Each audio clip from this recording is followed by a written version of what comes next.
บื้องบนหน้าผานั้นมีจันทรา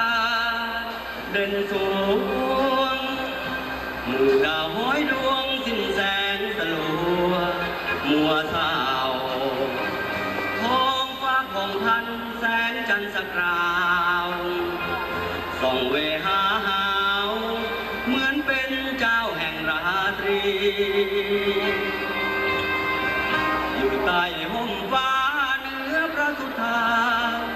พินทานสตรีร้อยพันมีงามเทียบพันนางนี้สวยซึ่งยิ่งเหลือล้ำคำกวียอดแห่งนารีเป็นสีเทวีกระเดืองนาง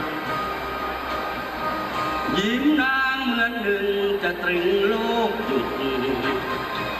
แสนบริสุทธิ์พาใจว่าหวาน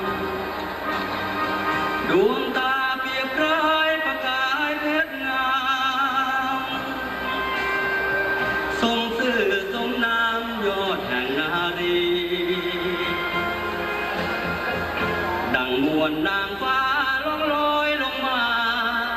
จากสวงให้ตนทั้งปวงได้สิทธิ์สมทรงเทิงนี้นางงามเพียบพร้อมด้วยคุณความดีขอให้โชคดีเป็นสีหนึ่งในจักรวาลเบื้องบนหน้าผานั้นมีจันทราเด่นสูงหมู่ดาวห้อยดวงสิ้นแสงสลัวมัวเศร้าท้องฟ้าผ่องพันแสงจันทร์สกราวส่องเวหาหาวเหมือนเป็นเจ้าแห่งราตรีอยู่ใต้ห่มฟ้าเหนือพระสุธาพินทานสตรีร้อยพันมีงามเทียบทันนางนี้สวยซึ่งยิ่งเหลือล้ำคำกวี